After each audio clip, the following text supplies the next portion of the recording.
trustees to join us, but and actually we have a number of members of the Planning Board, the Zoning Board of Appeals, and the Village Board are here. Thanks everybody for coming together for this joint board meeting. I'm just doing a welcome introduction, but actually then we're going to have our meeting facilitated by Village Manager Debbie Donald and Corporation Counsel Stuart Hahn. Stuart regularly works with all three boards, so he's a good connector for all of us. Thank you very much to Sue Donnelly, Chairwoman of the Zoning Board of Appeals, and Joe Clark, Chair of the Planning Board, for helping bring us together tonight. And thanks everybody for joining. Oh, look, and as I was talking, the whole Village Board appeared. Wonderful, thank you. And I'll just say, we're going to have a talking stake tonight, and the recording. We want everybody to be able to hear our conversation. I think we're going to talk about a lot of interesting things for folks to follow along at home and watch the video later. But the audio just picks up the noise in the room, so we really do all need to speak well into the microphone.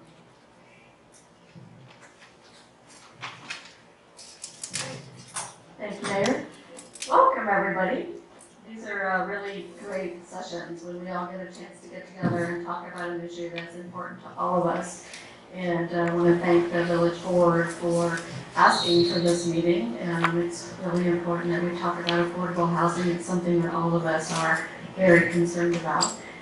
So I have worked with Stuart, and we have put together just a small presentation because we wanted to present some of the items that the Village Board is looking at when they are debating affordable housing.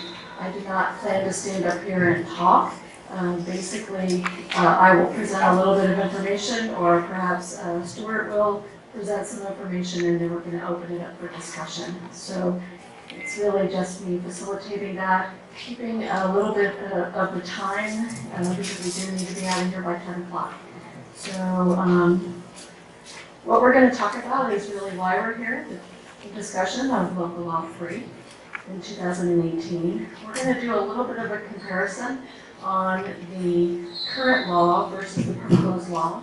We're going to talk about available lands, and when I say that, it's where are developments currently in the pipeline with the Planning and Zoning Board of Appeals, and what is out there that we could potentially attract someone new to come in and do development. And I just want to also couch that discussion with, it was a very cursory look at larger parcels or village-owned parcels that were in developable areas. So it's not meant to be an exclusive list or a complete list. So during your discussions, if you know of other items, again, this is just to start the discussion, and please feel free to state your ideas, your thoughts. I'm going to be capturing them here so that we can all review them later on. We're going to talk about if there's any interpretation concerns by the Planning Board or Zoning Board of Appeals based on the law that's being proposed. I wanted to talk a little bit about how do we know we're succeeding at whatever it is that we're trying to accomplish here. So what are the best case scenarios? If we look at 5-10 years down the road and this law has been in effect, what is the best thing that could happen and what's the worst thing? Because the best thing that we can do is plan for the worst so that we can look and make sure that the Village Board has all the information that they need when they're deciding this issue. And then there'll be some closing remarks.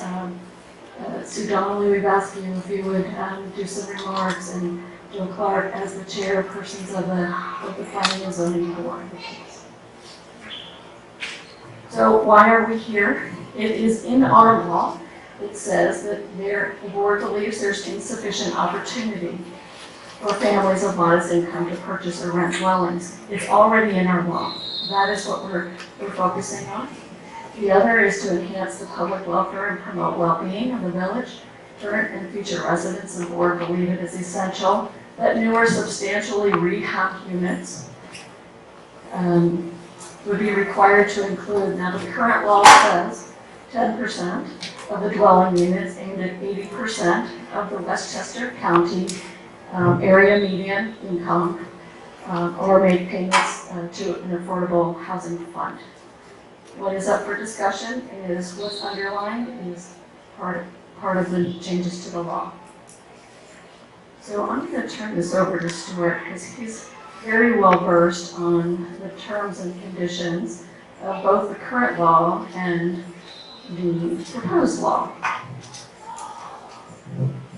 Thanks, Deb. I want to be a professor. This is current law, currently it's a 10% affordable set-aside. The proposal would be a 20% affordable set-aside.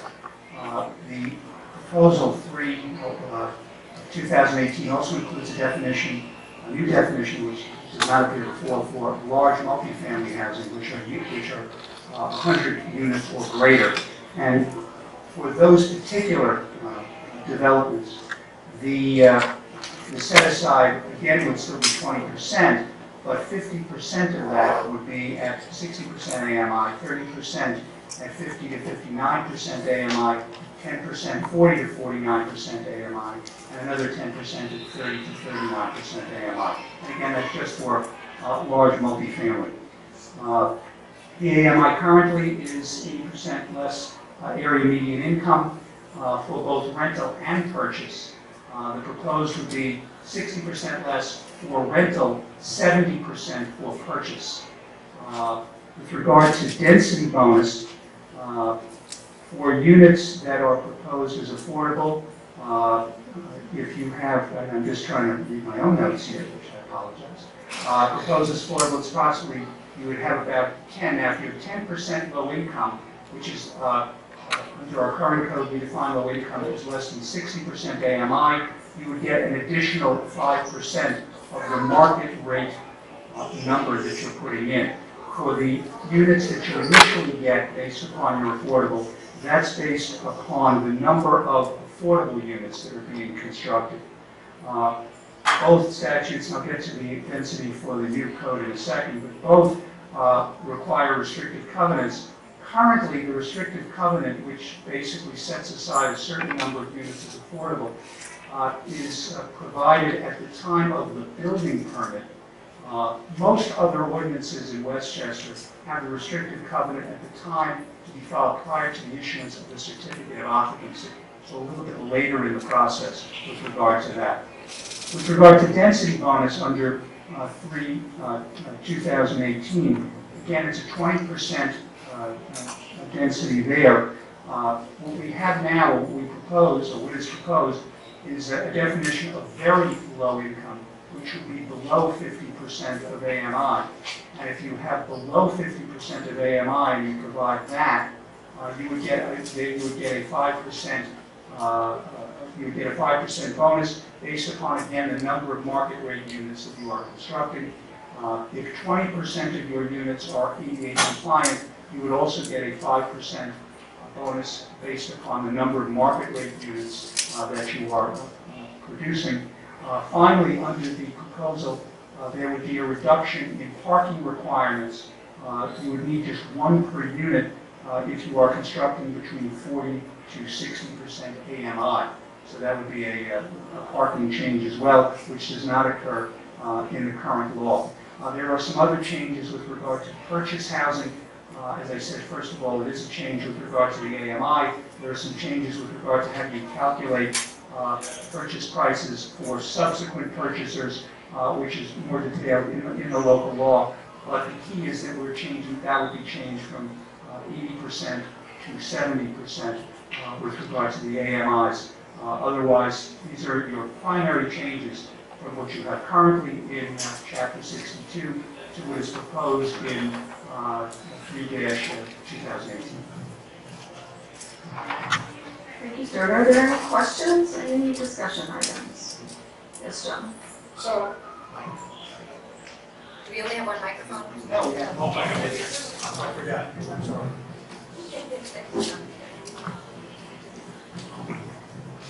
I'll try to keep to the question. I'll try to present a question that I can understand. I think there are elements that are fairly complex in what could be spun up from the formula. So, I'm not sure how to ask intelligent questions about how that manifests itself in the built environment, but I'll ask it simply. Perhaps there's a parcel of land that generates a fairly restricted footprint, available building footprint within the zoning setbacks, bulk and height. But the 20% bonus would cause the building to require another story. That would kick it into a non-compliant zoning. And I understand this is theoretical. This is an example of how are those within the mechanism of the affordable housing incentive tool. Are there other structural elements that allow it to have some latitude within the otherwise zoning process or planning process? Is that a clear question? Yeah, it was. Okay. All of our questions very close. John, a couple of things. Both the current law and the proposal have language to the effect that whatever density is asked for by the applicant is ultimately must be vetted through and approved by the planning board, number one. If in fact the planning board were to agree with the density numbers that a particular applicant is proposing, and that might require a change in the bulk requirements, then it goes to an area variance to come before the zoning board of appeals. Currently, that's the system, and that's the system that has not changed under the proposal. So if someone, in your example, needed to put on an extra story or needed more, in terms of, frontage or anything like that, they would need to go before the ZBA. Where something that could not be changed would be size of rooms, because to the extent that if you obviously go below the state limit, you're going to have a problem with that. But otherwise, it would seem go to the area variance. But initially, the planning board would still have the ability to say to a particular applicant, you're saying these are what you want, but we still have the ability to put a break on that. And that's both in current and in the 2018. And these are hitchable to other density bonuses. For example, germane to the discussion regarding the goal achieving a certain density bonus. These are above and beyond that. Right. So these are density bonuses specifically that relate to affordable. They're not the bonuses that we have in Chapter 270. As was the discussion upstairs, for example, that would be correct. So you have two different areas of density bonuses to be calculated in. So in essence, you are going to be sending things to the zoning board that has to be decided, and the zoning board's job is to follow the law, except when it can give variances, and you would be asking us to give variances on practically every development that used its incentive bonuses. Height and... If an applicant needed that, they would have to come to you. Yeah. As it is now, that's your role, correct? Right. So to be clear, just because you can get a bonus doesn't mean you will get the building. It doesn't mean, one, that you'll get the density that through planning. It also does not mean that the bulk requirement, use area, or area variance will be granted by the ZBA. That's correct. That is the reason that the ZBA has asked, and I'm sure many other people too, that we look at the comprehensive plan, because we have enough issues with the zoning as it is in different areas of the village, that we look at the comprehensive plan and reevaluate all the zoning so that we can, a process like this would flow much more easily.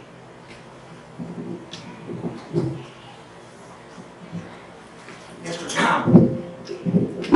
Just to piggyback on what Sue said too, I think my biggest concern with this is that talking about the comp plan and this change in text is that the state law is pretty explicit that when you have land use laws, they have to match the comp plan. And I'm not sure that this matches the current comp plan. So whether or not there's a plan to open the comp plan, I don't know, but I think that would be something that should be figured out. Second of all, I also think there's issues with courts have struck down exclusionary zoning laws before. Whether or not this would be included in an exclusionary basis or not, I'm not sure. I can think it probably wouldn't be, but there is that 60 to 80% area that could be deemed excluded. And courts have struck it down, not because it's exclusionary zoning, but because there's a Westchester regional plan in place. So whether this is exclusionary or inclusionary, I'm not sure that the courts would sustain this. So those are my my two big issues with this.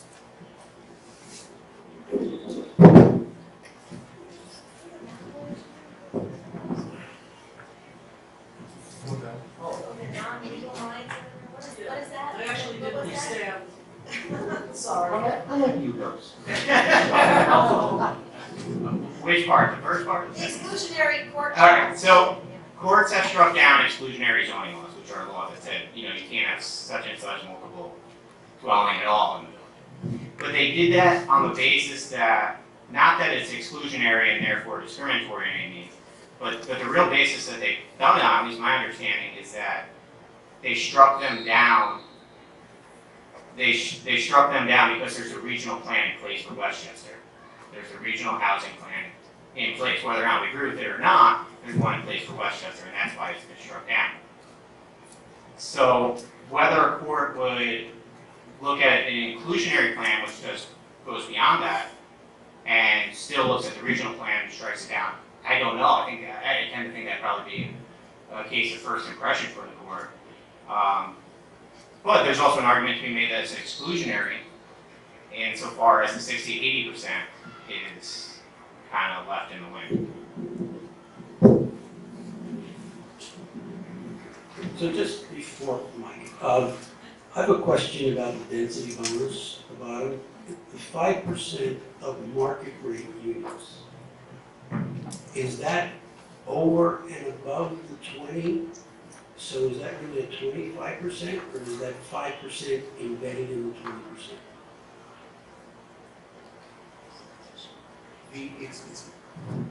It's additional because the way it works is the 20% is based upon the number of affordable units. In other words, that's what you get. But the 5% that's based upon market rate units. So it's actually two different calculations.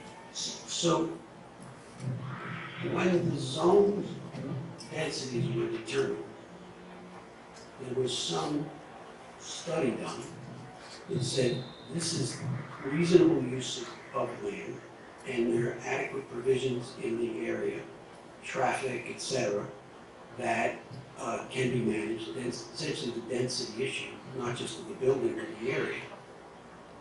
How do we bridge a 25% uplift without a substantial revisiting of an environmental assessment that says this works? I don't think you have the answer tonight, but it strikes me that a 25% bonus makes a big difference from some intelligent discussion we had during the comprehensive plan and the rezoning that happened 7 or 8 years ago. Just a follow up to Greg's comment. I think in the 2009 settlement, Austin wasn't brought up as one of the communities that was actually not providing their fair share of affordable housing. So that's something I think to take into place. I kind of tend to agree with some of the other things that were said. That I think to look at this as a one-off thing is a little troubling. I think we really want to look at this from a comprehensive plan standpoint. And then the only other quick question is, can we talk about some of the village-owned parcels? I mean, that's something that needs to be looked at and talked about a little bit more as well. So I don't know if that's something you could do tonight or. So yes, there is a slide on that later on in the presentation.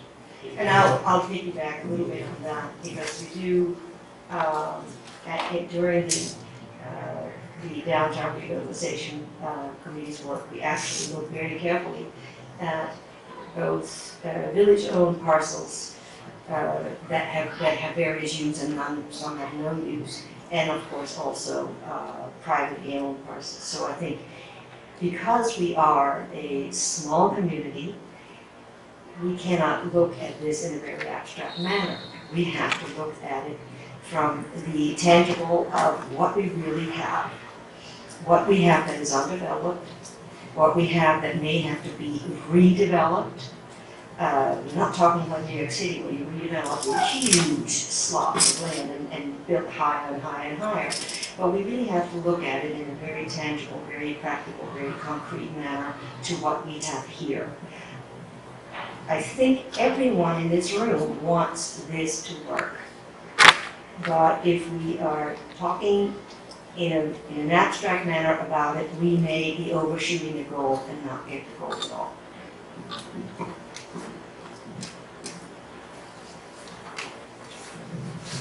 Anybody from this side of the table?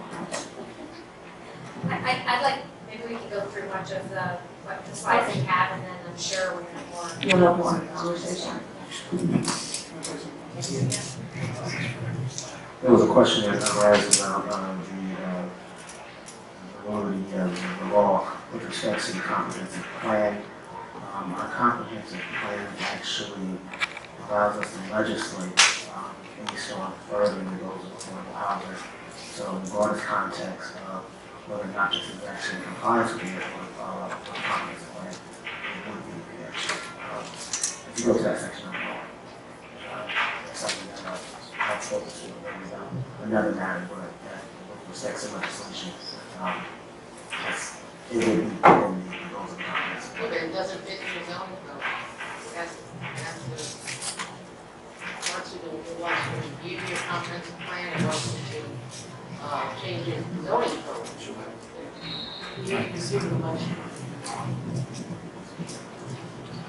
What I said was, again, no one is against affordable housing. What we're trying to do is we're taking it way into our part of this whole thing, which is, yes, the goal may very well be to enhance and have more affordable housing.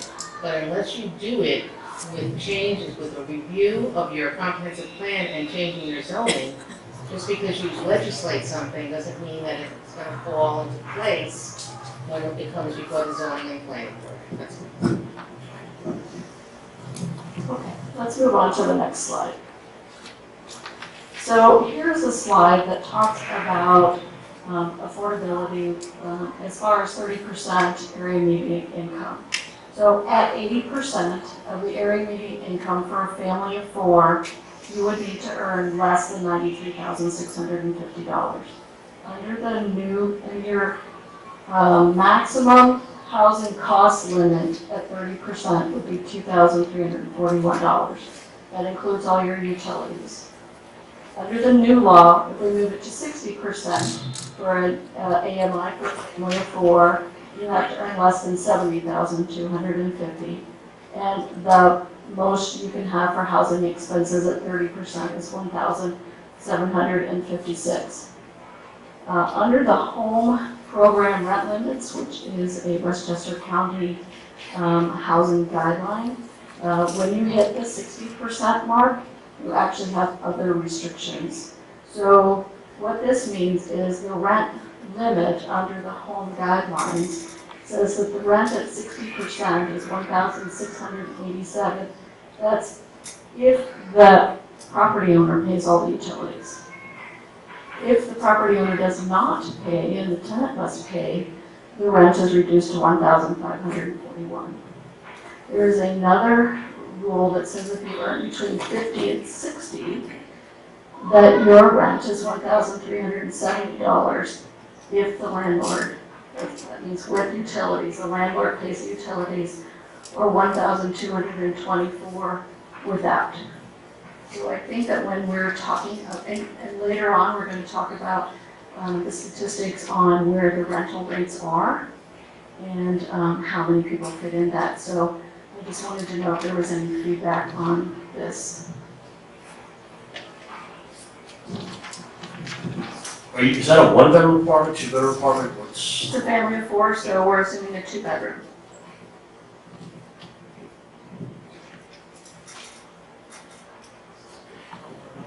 Comments? zoning board doesn't have any, this is not what we're looking at all, right?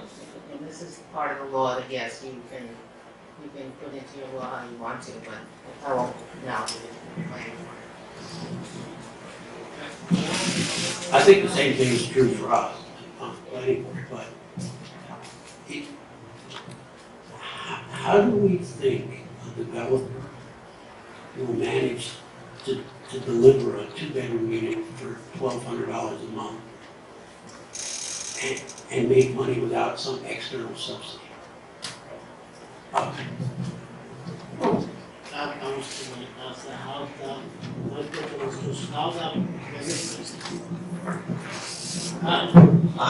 that benefit our town or village, bringing like that kind of numbers down so much. That's what I would need to understand. Because, yeah, I agree with Joe, like, you would have to provide some subsidy. Alright, so this is just a frame of reference, and I hope that all of you received this, because I did send it to everybody, so you have it to look at later at home. But let's actually look at how many units we already have in the village and how much people are paying. So total housing units is 8,470. Total occupied is 92%. That includes rental and home ownership. The renter occupied is 51%, which is 3,991. There are 3,866 renters actually paying rent, so there may be some other situation why they weren't paying rent. 15% of these renters pay less than $1,000 in rent.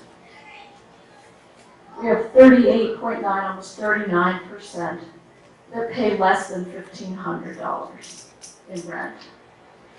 We have 29.1% who pay less than $2,000 in rent. We have 13.1 that pay between $2,500 and $2,000. And we only have 3% of the folks in our area paying $2,500. Now, that's just rental.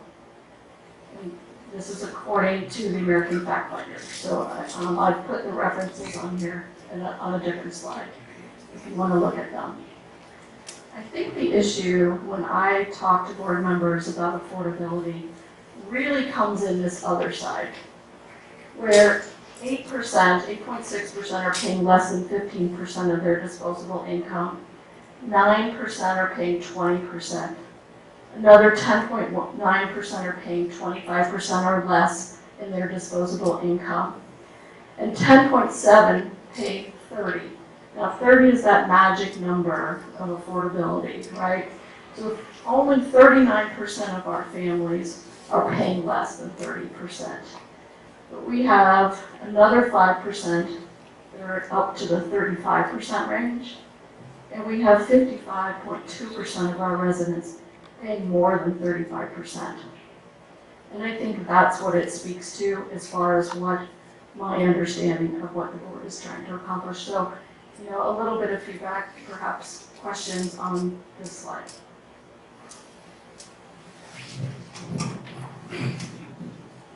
Just that I think to help bring the picture into focus, it would be beneficial for us as a community, for us to understand in the context of those categories nationwide, what they represent.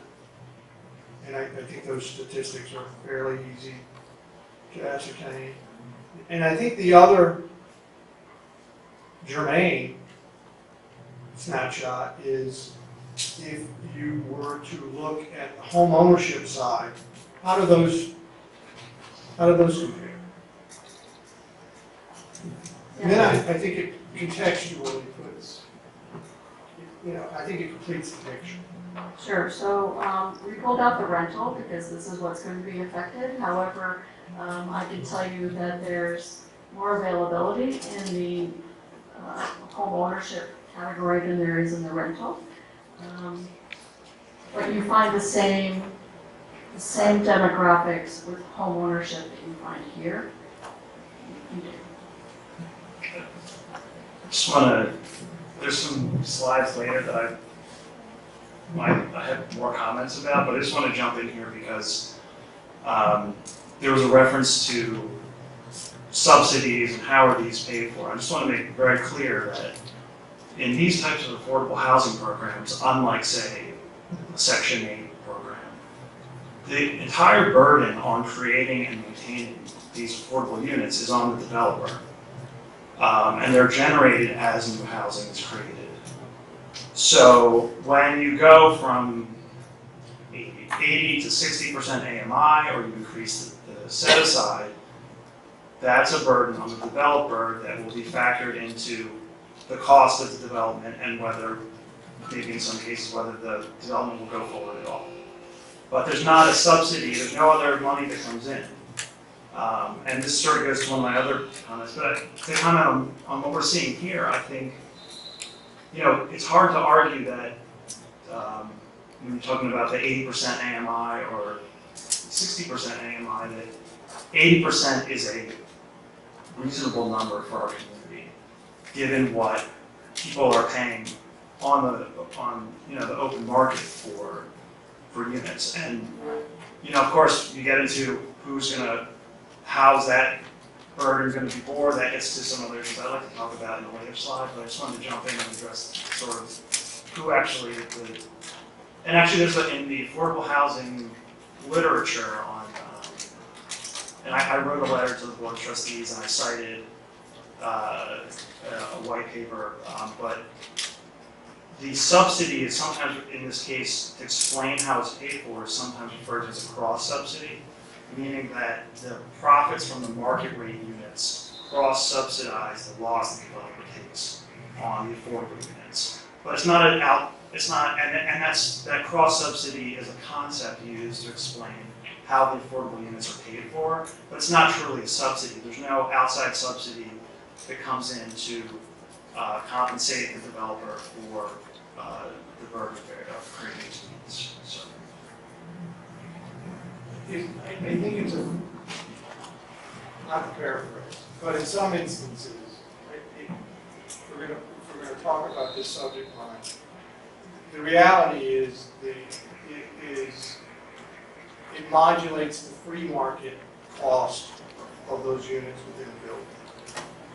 That's what it equates to. I mean, I guess, yes, I think that. There are other words I would use, but I'm not using them here. But that's the reality.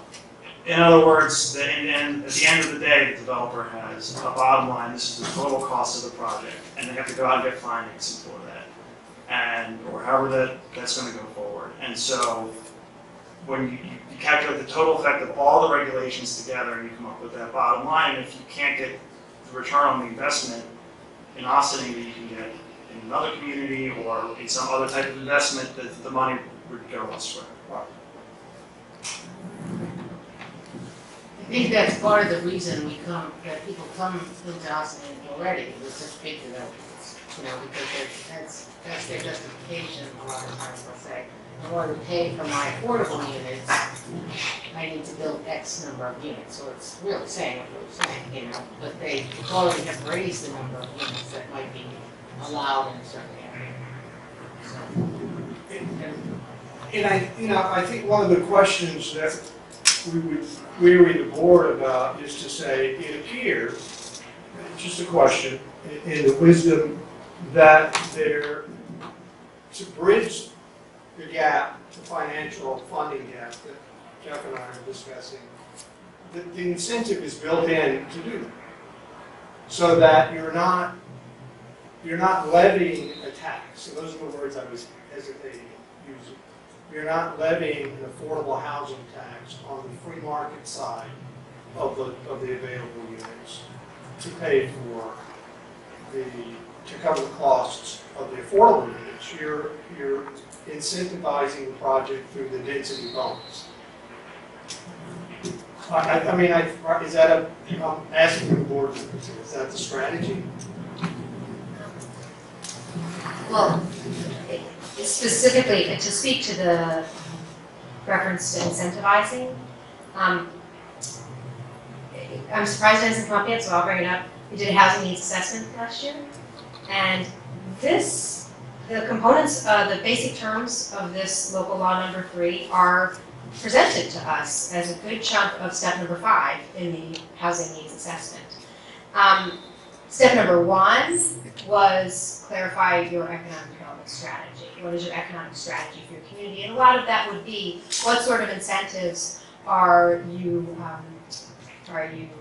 what are you incentivizing for people to invest in your community? Because yes, on an ongoing basis, there is a balancing out that the developer would experience if they have 125 units, as what this one of these examples would be, and 100 of them are market rate, and 25 of them are at either these 60 numbers or 40 numbers, which you didn't even look at. Then his rent rolls are his rent rolls.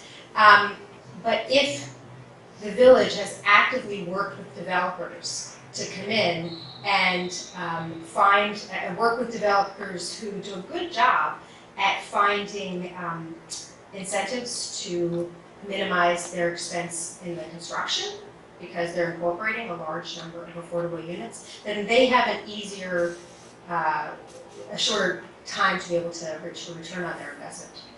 Meaning if it costs them less to build it because they've been getting incentives from your state usually, then it's easier for them to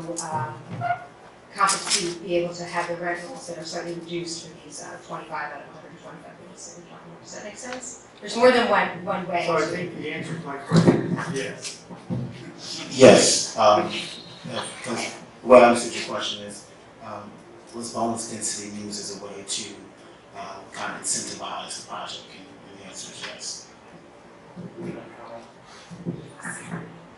I mean, I'm just gonna say, this leads to my comments about one of the future slides, but the way our law is written, it does not give developers any additional market rate units, even, because what happens is we're increasing the set aside, which is a burden on developers, and then we're increasing the bonus by an equal amount, so they just kind of cancel each other out. So at the end of the day, I want to let Debbie get to the appropriate slide, but at the end of the day, we're not giving any new market rate units under the new law. We're just requiring the developer to build additional affordable housing units. In other words, the bonus is subsumed by the burden to build additional affordable housing. So when we go back to that bottom line, you're getting the same number of market rate units you got before, and that's where you get your profit. And then the loss you're taking, or the decreased profit you're taking on the affordable units goes up. And one of the points that was in the Furman Center, which is at NYU, it's a housing policy center, as far as I'm concerned, leaders in the country in affordable housing policy.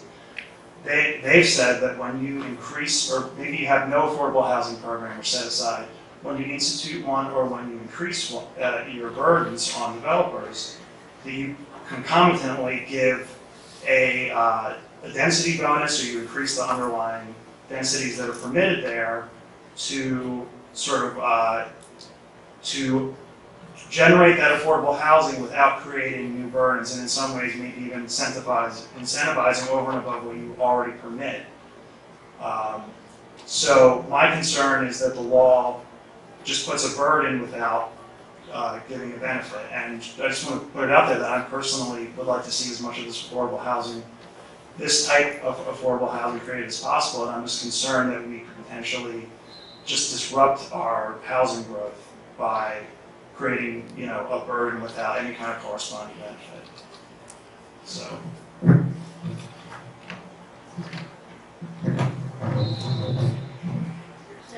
Yep, next slide. Next slide. Okay, so let's look at how the law plays out as far as the old law, the new law with the number of units. So we're going to. This is the slide that I was talking about. Right. I'm just going with that.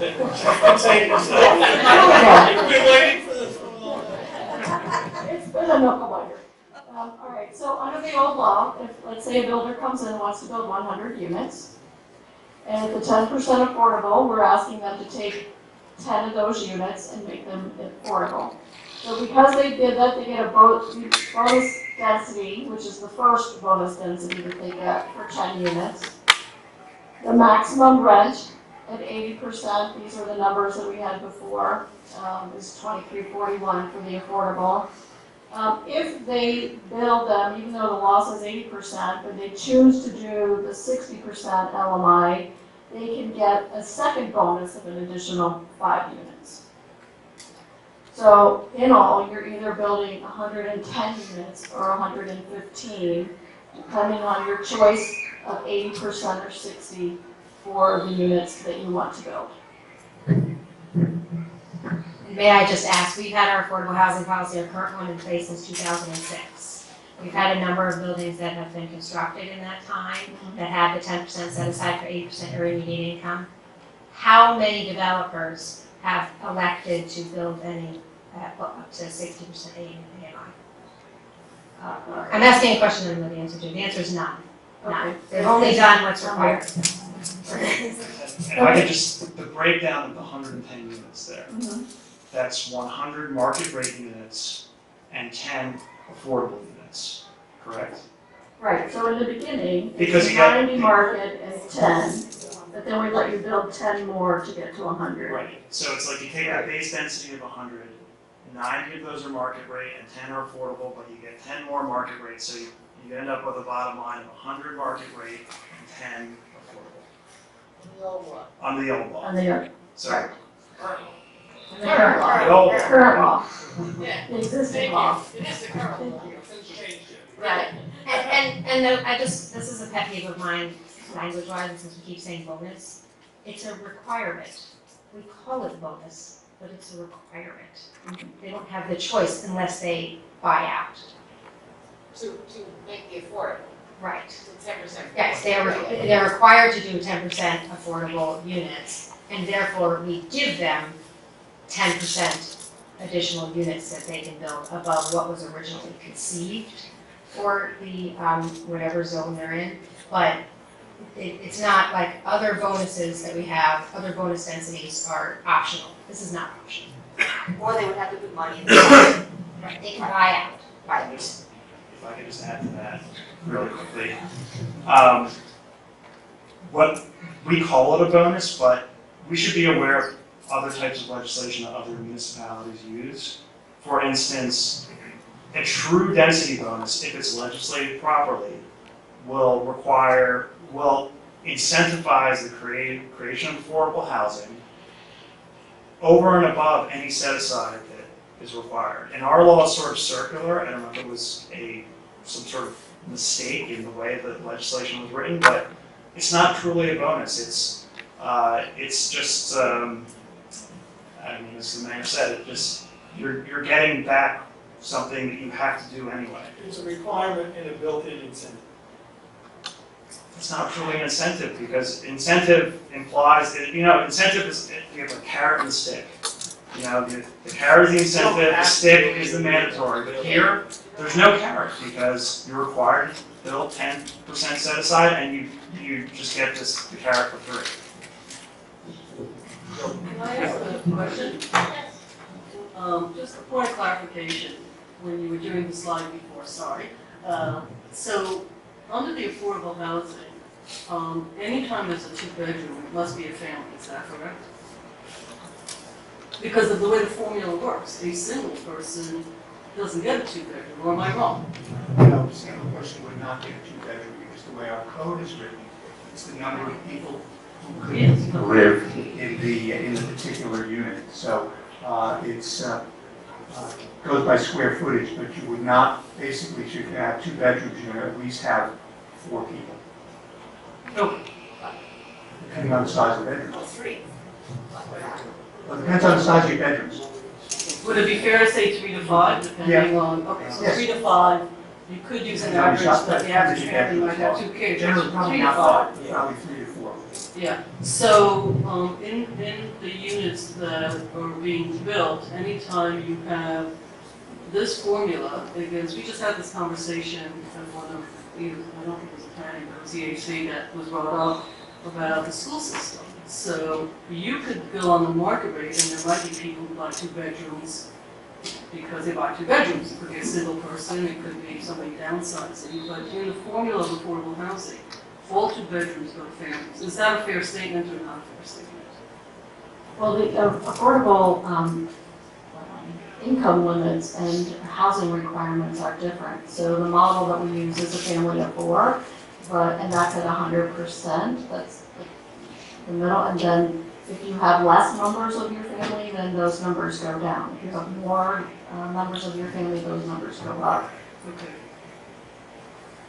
So the 2-family, as you look at the percentages, as we move forward, the percentage affecting 1 and 2 bedroom, the more 2 bedrooms that exist in that building, the more families are going to have to live in those units, in addition to what's the families living in the market rate.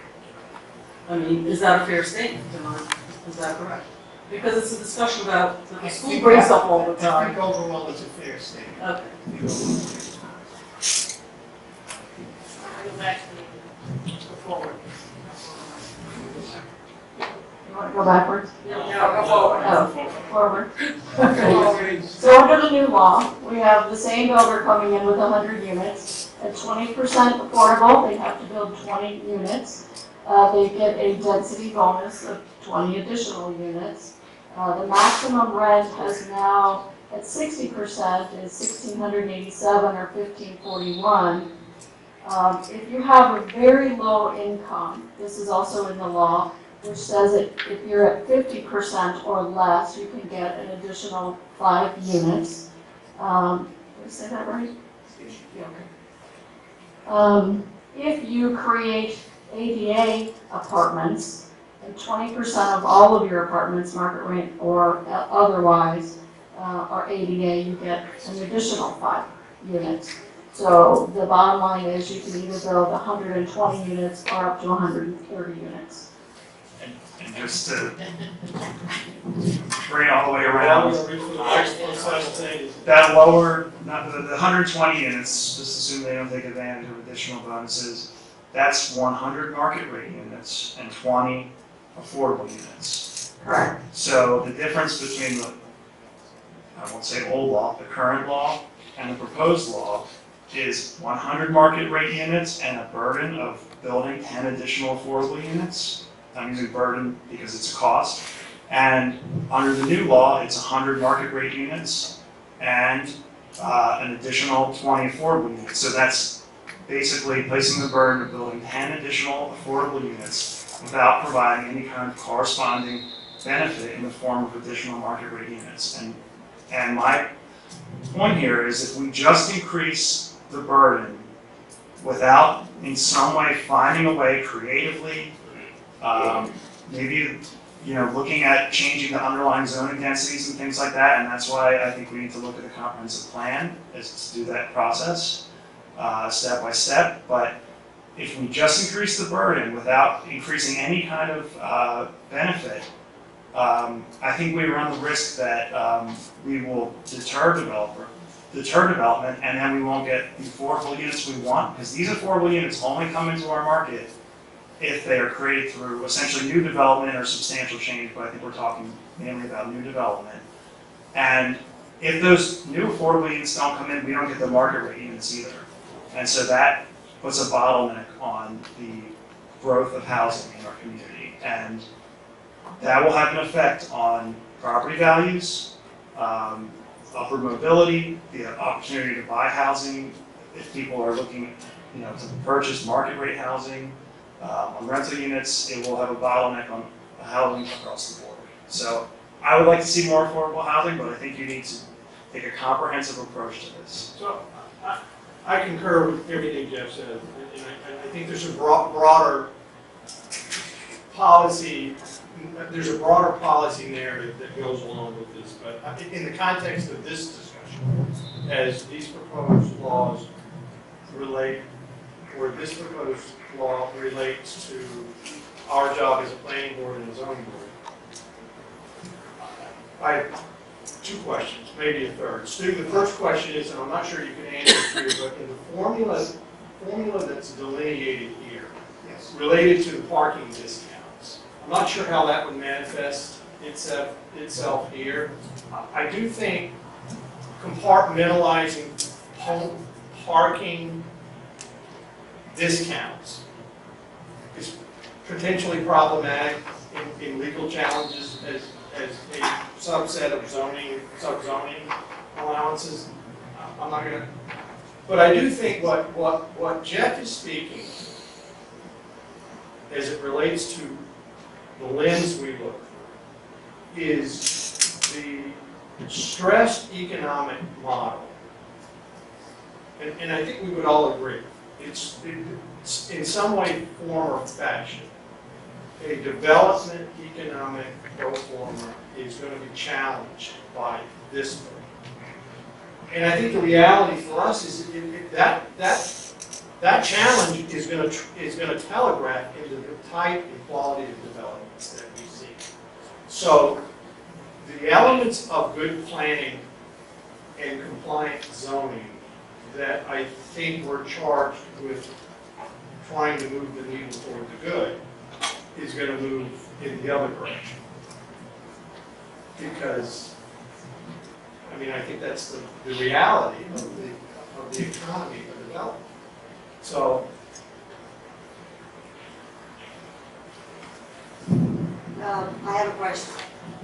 It's not totally clear if the 5 additional units all have to be then affordable units, or is that an additional?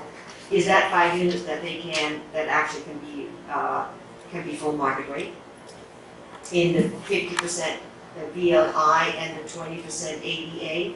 Are those additional 5 to 10 units? Will they have to be affordable, or can they be chosen to be either affordable or full rate?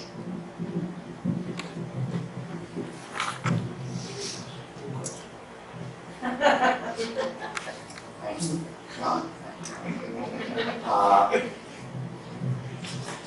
If the developer chooses to do very low income, so they are, instead of doing 60%, they're doing 50%, then the 5 units, those are market rate units. In other words, those would be market rate units. Similarly, if they were to do 20% ADA compliant, that additional 5 units, those are market rate units. So those are not affordable units. That's for both the VLI and the 20%. It's interesting because under the old law, I say old, I shouldn't say that, under the current Chapter 62, I apologize, when we talk about the less than 60% for the low income, it actually talks about based upon unit count. Throughout the rest of the code, it talks about market rate unit count. I don't know if that was a deliberate omission when the code was written, or if in fact it was considered to be different between unit count and market rate unit count. Because when I read it and looked at it, I noted the difference. But in response to you, the 2.5 units that are there, those would be market rate. Those would not be affordable. If the developer chose, wants to be altruistic and do that, yes, she could. But those could be affordable. one quick clarification, I forgot that. And it may be embedded in the language. I don't have the language here. The 20% ADA is above and beyond what the state building code requires. It is, and I should point out, that's one of the issues that Commissioner Drummond raised with regard to that. So that may be something that still has to be discussed, because Commissioner Drummond did raise a number of issues with regard to the proposal, primarily relating to the purchase of the units.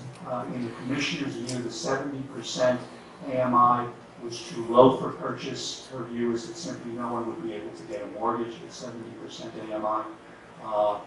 One of the other things the Commission, I'll just say this now, that she had suggested, this local law does not have specific number of individuals who could be per room or per unit, which Westchester County, in fact, does have in its standardized code.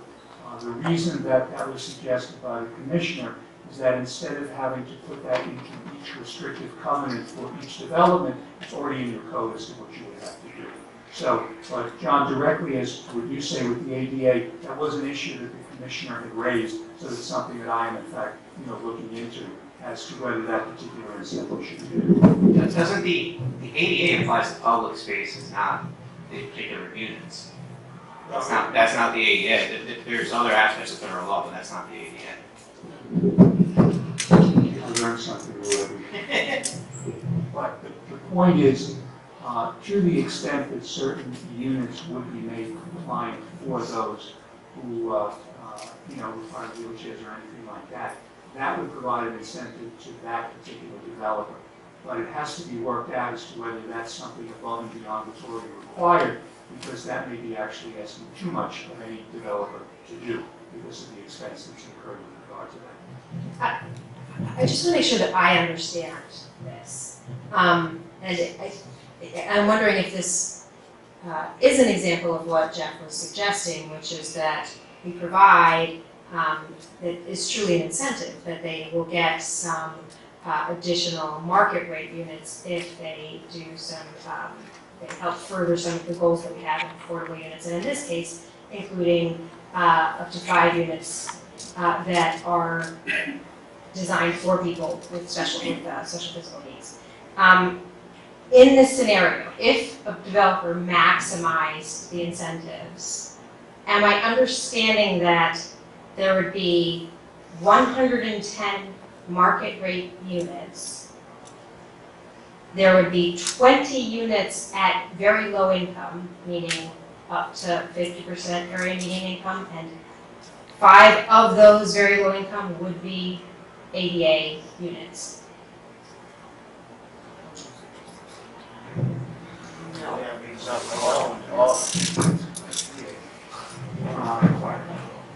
It's fine. I'll try my best. You start with 100 units, you're correct. You're going to have a base of 100.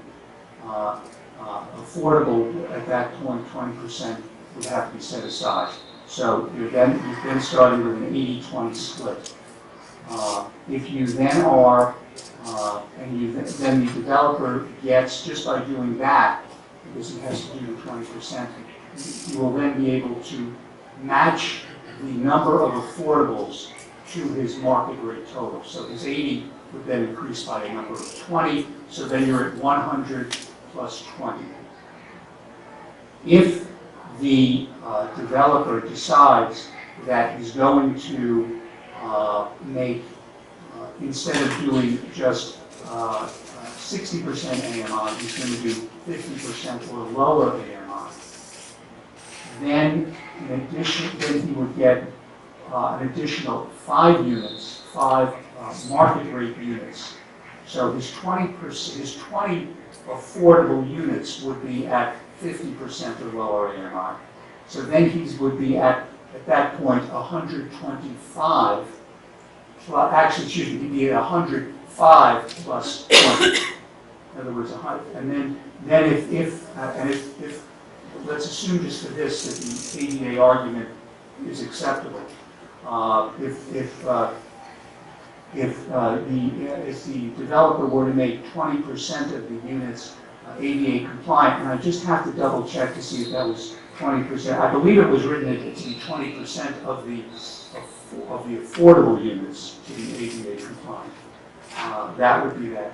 Then they would get an additional 5 market rate units. So that would then take them to 110 of market rate and 20 of affordable.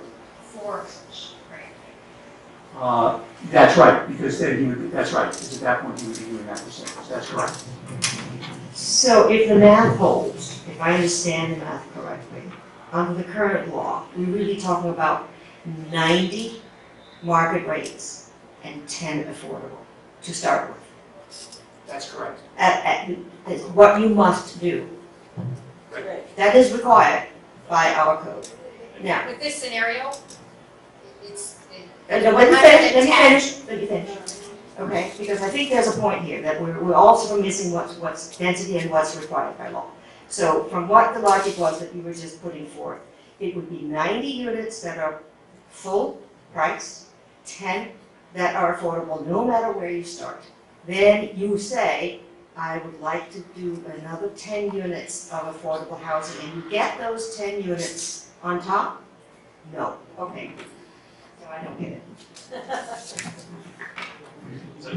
Okay, if the zoning and the acreage you had permitted as of right, 100 units, you're looking at just the zoning. The way that would break down would be, you would get 90 market rate units, you would be required to build 10 affordable units, and you would get a automatic, we call it a density bonus, but you would get an automatic additional 10 market rate units. So you're getting, at the end of the, when you add all the numbers up, it's 100 market rate units and 10 affordable units where the underlying zoning allows 100. So under the new, and then if you take advantage of the density bonus, which I didn't know this, under our current law, so this truly is a bonus. When I was saying there's a difference between what's automatic and what's truly a bonus, we truly have written into our code of bonus where you can get 5 additional market rate units. That's what my point, the proposed law will have a bonus of some sort. And our current law has a true bonus, but I didn't know this fact until tonight, that no developer has ever taken advantage of that bonus to get those additional 5 units. And I could say of what's pending in front of the planning board now, I don't know of anyone taking advantage of those additional 5. I don't know that there's a bonus for more than the 10 market rate units for building 10% affordable. Stuart? The Well, current law. under the current law, if they do 60% or less, Joe, then they would get 5 additional market. Nobody's done. No one's done it. That's what I think. And I think the point is, if it was profitable, if you made money by doing it, someone would do it. And I guess, so that is a true density bonus that no one's taking advantage of. And there are 2 types of density bonuses proposed in the proposed law, each of which could get you 5. And I guess the question there would be, before you enact this, counting on those additional market rate units in some way as making the whole thing is going to work, are those going to be profitable as well? Is anyone going to take advantage of them? Which is why the bonuses are, those additional 5 are there in the old law, and 5 and 5 are there in the new law, which is what I'm looking at. What do you actually get as of right? What are you required to do? And so under the current law, it's you have 110 is sort of the number that everyone would work with, and under the new law, it would be 120. But under both scenarios, it's the same number of market rate units. So. Can I also, somebody on this side, I'm sorry, I didn't know, one of the gentlemen, I'm sorry, I don't know about parking. Can we step back to the question about parking? Could you give me the scenario, what happens with parking spaces? Because that was something that I had a lot of questions about over a month ago or 2 months that I'd like to get a better understanding of how parking is affected by this, given the issues of parking in town. Is the next slide. Is it the next slide? Well, maybe not.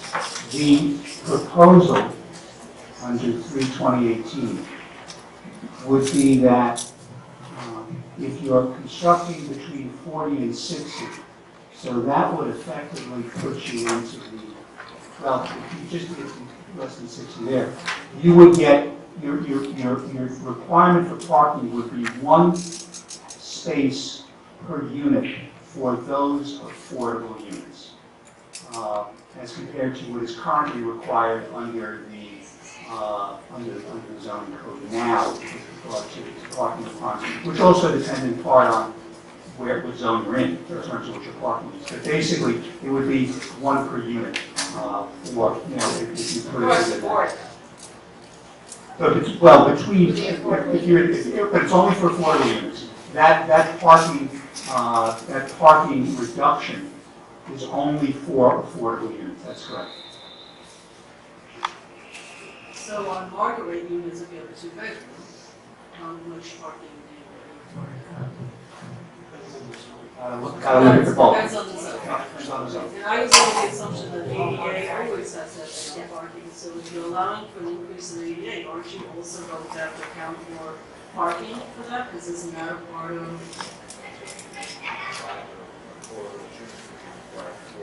extra ADA parking spaces? Yes or no? I don't know. Do they count towards the total, or do they actually have to now include an extra? I have to see.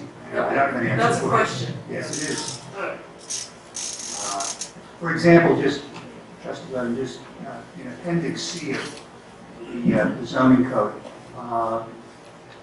in the multifamily MF1 zone, it's 1.25 spaces for studio, 1.5 for one bedroom, 2 spaces for units with 2 or more bedrooms, which is the same in the MF2 zone, and slightly different, obviously, in other zones. So this, the 1 is less than in the multifamily zones as of right now in terms of what that will reduce, but it may well be a change, with regard to, additional ADA spots and will be required for that. But that will be looked at. And my other question about parking, as far as the cost before about, so utilities, you have the charging utilities, I appreciate that, different size rentals. But what happens to so there are rentals in the marketplace now where people are being charged for parking. How does the cost of parking fit into all of this? What happens to that?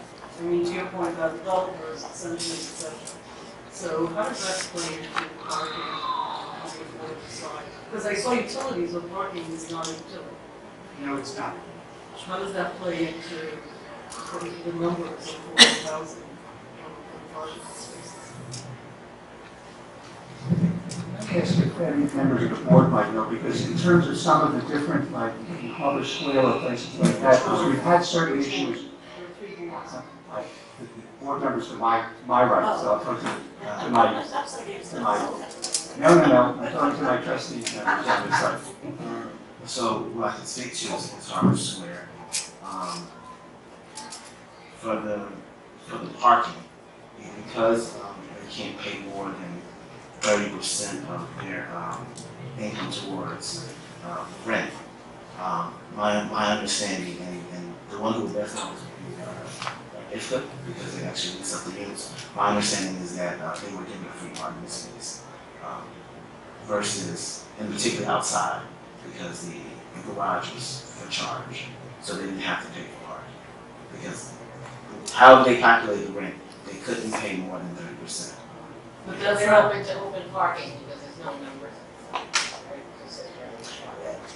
Honestly, In that particular yeah, scenario. but the person who would know the answer would be This might be one, I just asked that we ask that question. Yep, it's And definitely- I'm not sure we're legislating it in this law, or can, I'm just interested in how that would work. Well, it's a very relevant question, and I think from the land use board side, I think we don't know, we really don't know the answer, because it's a relatively new phenomenon.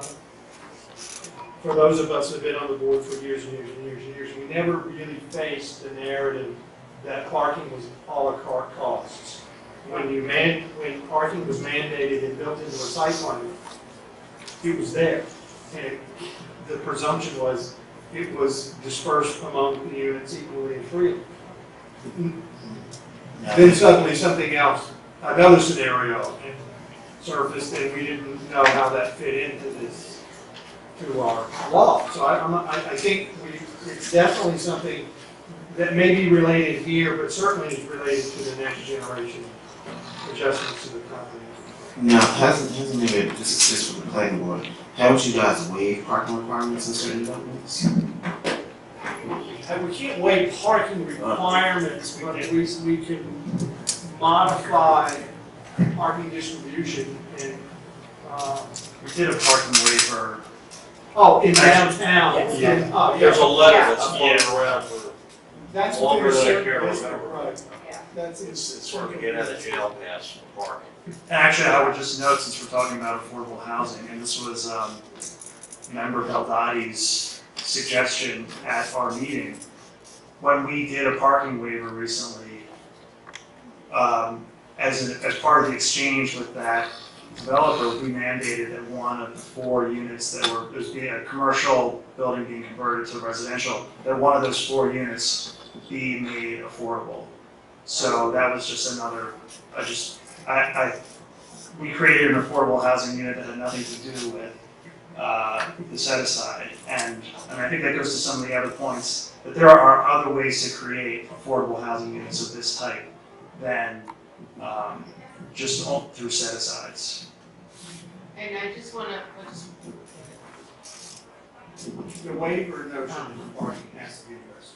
That perhaps. And actually, one more thing just on the parking, is there a we had another issue, it might have been surrounding that particular application. It may have been brought to light that when a development is required to include a certain number of parking spaces, because of the number of residential units there, that those parking spaces don't necessarily correspond to those units, and that the owner of the property might actually just lease out that parking space to anyone, even if they're not associated with that building, and that it would end up that those residential units would not have parking spaces either available to them because they don't want to pay what the owner's renting them out for, or they're just not available. So, I mean, when we're talking about like tweaks that involve parking to our code, I think the reason why we require parking associated with residential units is because we expect that the people who live there are going to be using those spaces. And if we're going to be waiving them, then we have good reasons for doing that, but it shouldn't just be like we're requiring parking spaces and then at the end of the day you get 2 businesses, an apartment building and a parking lot. and it's really important because we do have a problem in the community right now with parking, especially in the downtown area. And one of the things, you start by saying, giving parking, because parking comes before the zoning board too. They come in and they ask for, we don't want to have any parking, we can park in parking lots, which are all full already.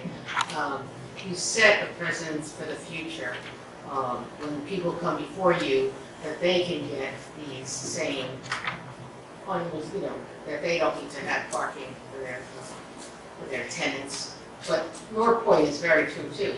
There's no structure, there's nothing that says you can't lease out parking spots right now, right?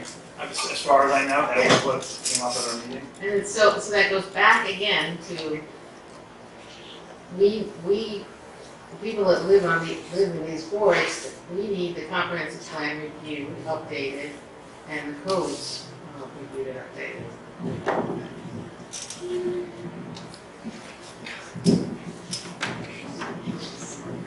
I just want to say that I completely also concur with what Jeff has been bringing up, and to my other comment before, I really think it's important that we don't put a stop to development by putting something in place that we are intending for things to flourish. But on the parking, I think there's another issue that has been worrying me a little bit, and it also has to do with the size of lots for those properties that may be sold. We're creating, I think, a tiered system of population, possibly by if we are saying that you cannot have a parking spot, or you cannot have more than 1 parking spot, you can only have 1.5 if you live in one of the affordable units. If we tie parking spots to particular units, we can risk that a family of 4 living in an affordable unit may get less parking than the full market rates units. I also think there could be an issue with the size of properties, and now we're talking about zoning, that you can, get a bigger house built or a bigger unit built on a smaller parcel. and that you actually, and also there, not only a bigger unit on a small parcel, but also can actually build to 70% of what we normally require on that unit. I think with that, we potentially create a tiered system of what people need and require. Of course, everything will be above and at the rate that the law says a room has to be, or the amount of space a family has to be, but we're still at risk for creating a tiered population in terms of our housing, and I think that's really dangerous. I don't know if I'm right in that assumption, but I'd like to have a comment. That's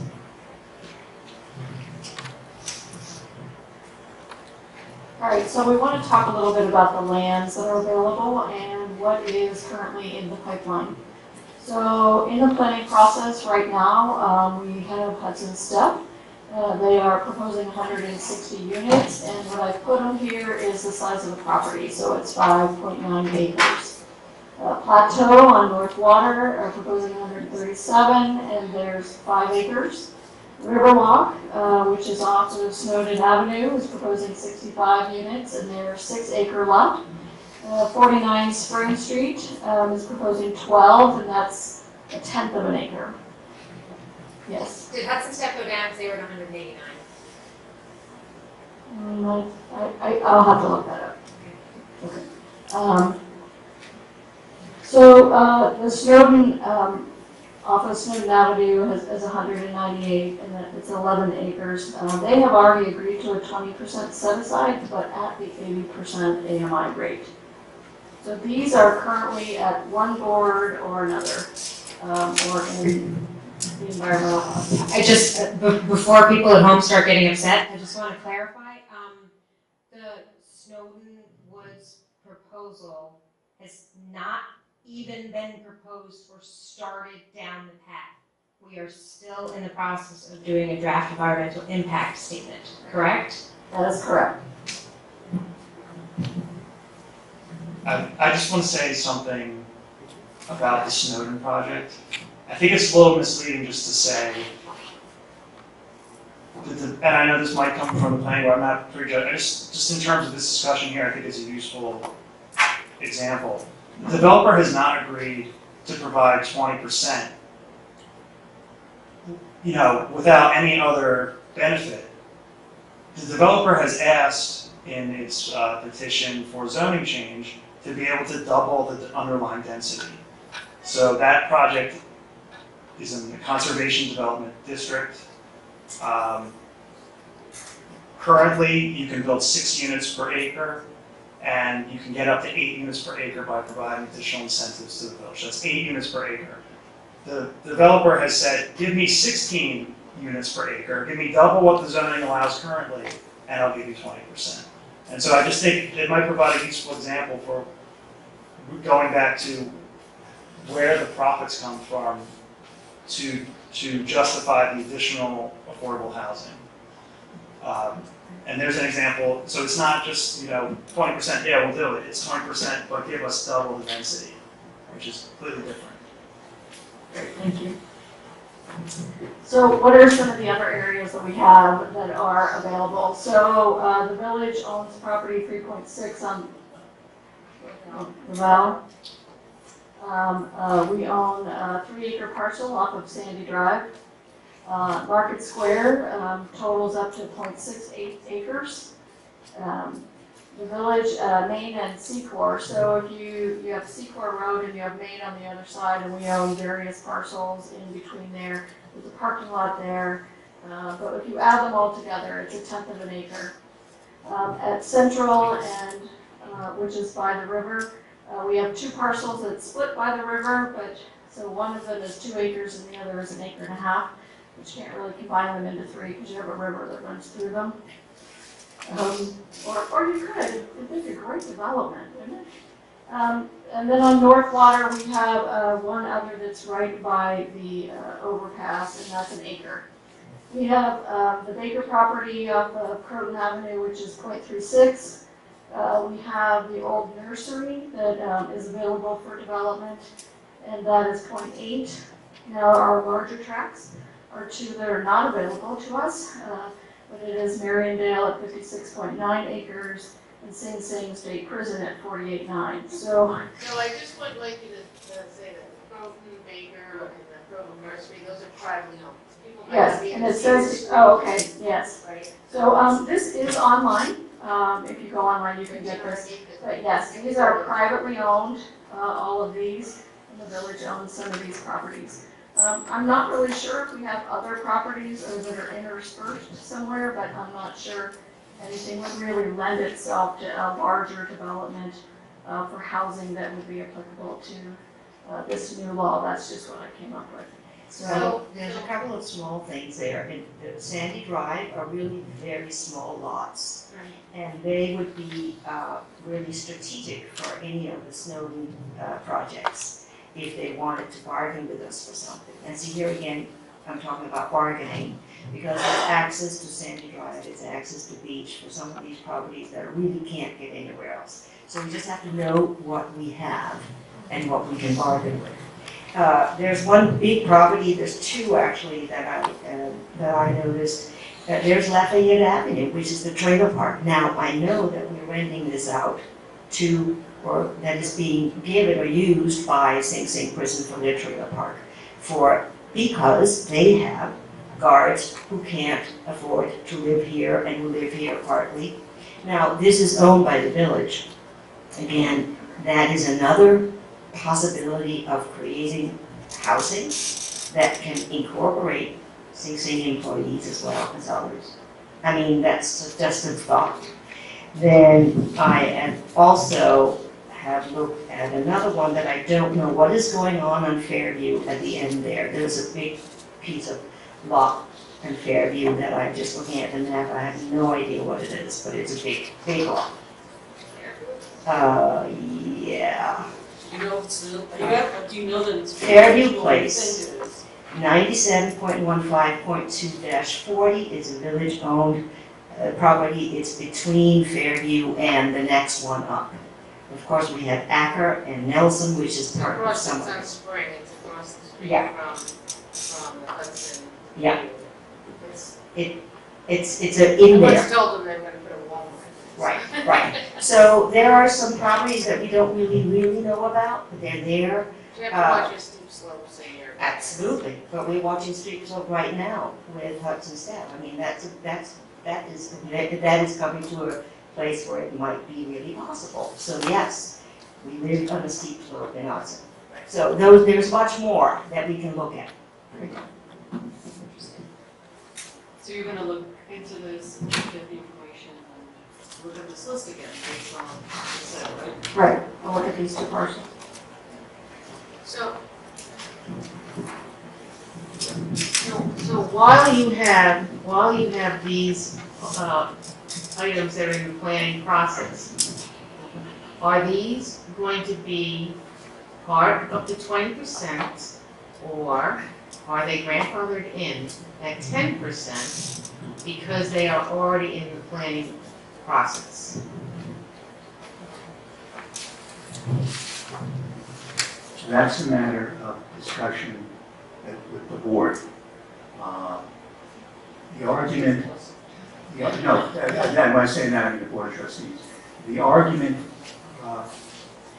that those who are already in the land process queue should be, if you want to call it grandfathered in, or at least covered by what is the current, is that their plans, potentially pro formas, their work has been based upon currently a 1080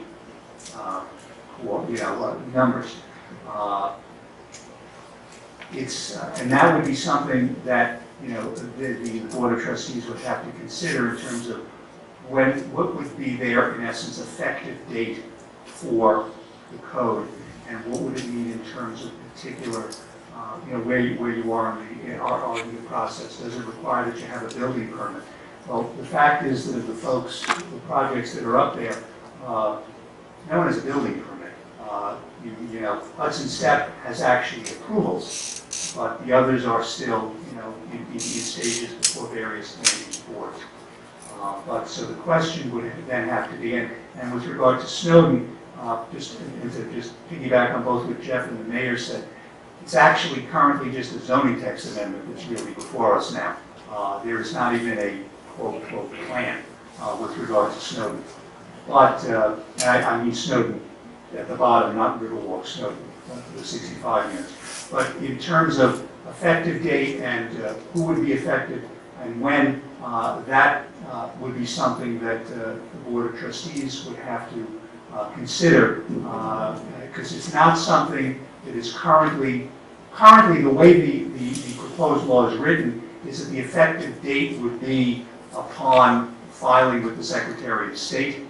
But there's no additional language currently in the proposal which would exempt or grandfather in those depending where they're in the process. So I think that's certainly an issue that would have to be discussed, with the DOT in terms of, effective date and who would be affected.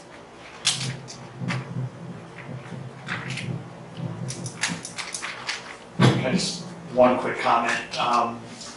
The property that the village owns, I don't think we need to, I think that should be viewed differently than we view private property where someone's going to develop it. They're going to comply with the set aside and we're going to get the affordable units. There are creative ways the village can leverage its ownership of that property to require, if it was to say, sell it or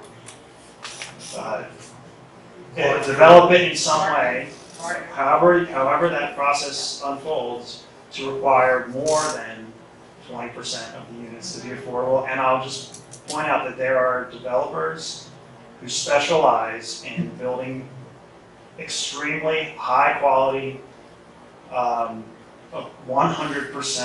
affordable projects. And projects like this are happening all over West. They're happening, all over the country. And these developers know how, but they're happening all over Westchester. And I don't know of any happening in Ossining. So maybe we should be stepping up to the plate.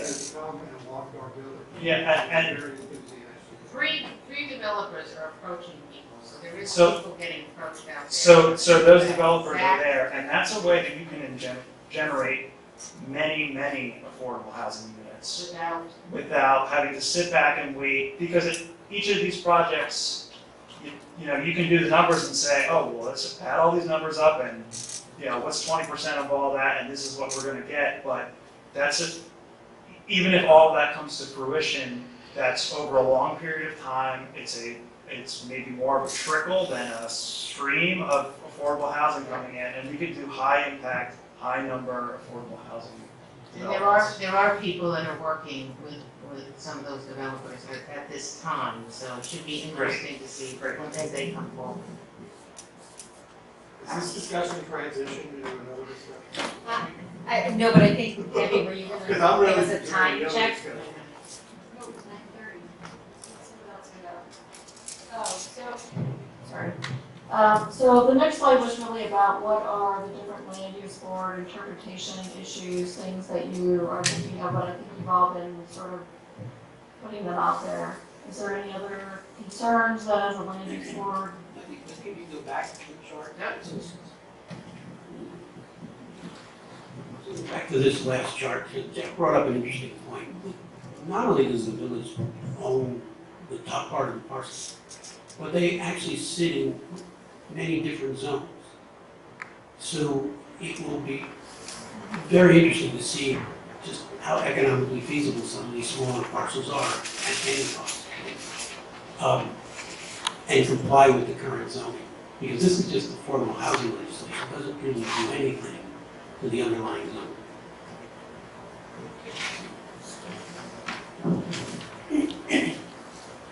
What's the question? The question is, does the village have to comply with its own zoning? Technically, municipalities don't. But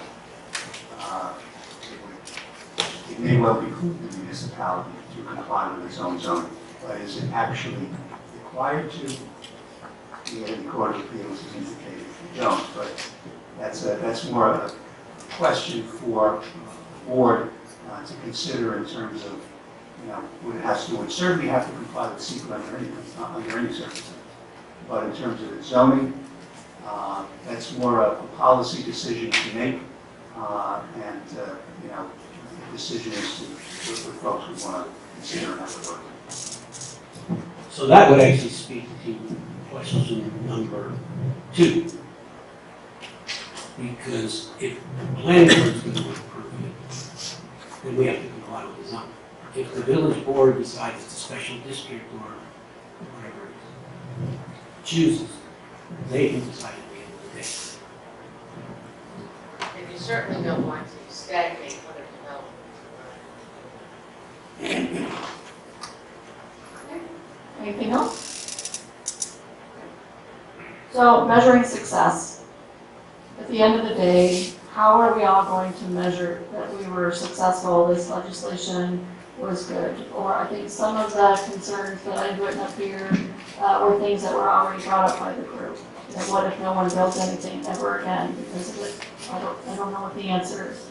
But how do we measure success with this program? Or is it one step in a multiple step phase of how we want to address affordable housing?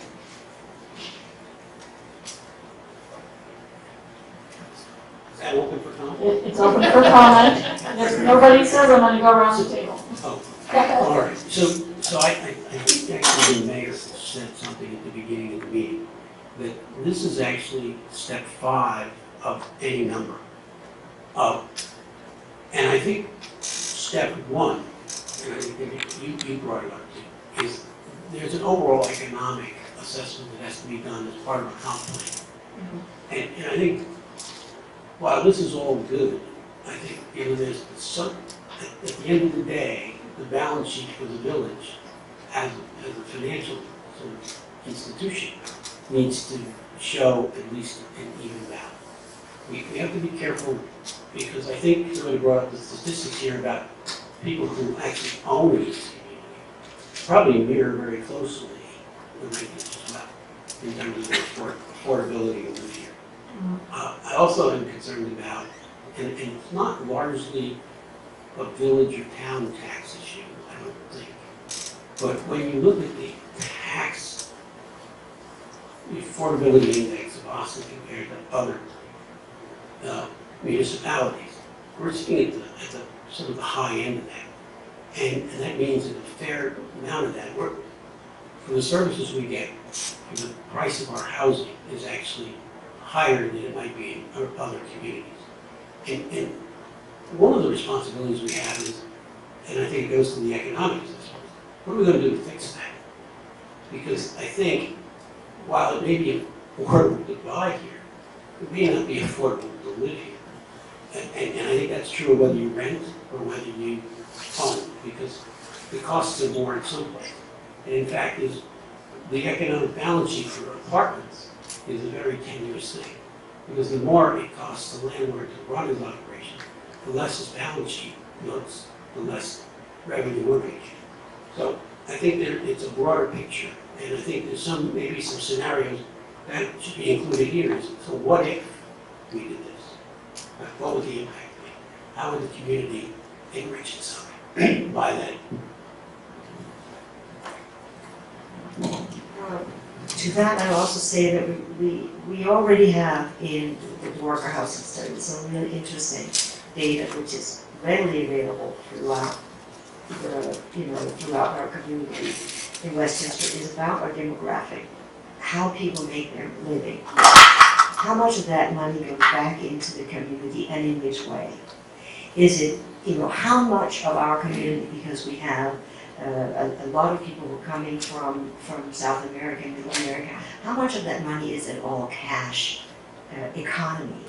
How much of that do we really register in terms of knowing what it feeds back and gives back to the community? And how do we understand that flow in building our community and building our financial substrate for people living here, for people working here, and for that continued development of Austin. And I think that's some of the questions that I have that I really feel are super important to get in connection with this, so that we know that we are building and we are putting out the word there for more development of housing in various ways, and different combinations of housing, and pushing out there for small businesses to come in and work, live, and whatever it is it takes. But that we really focus and put that voice out there just on something that's a basis of real reality and numbers that we know and understand. We are lucky right now that there are people looking to develop here, but we can't rely on luck.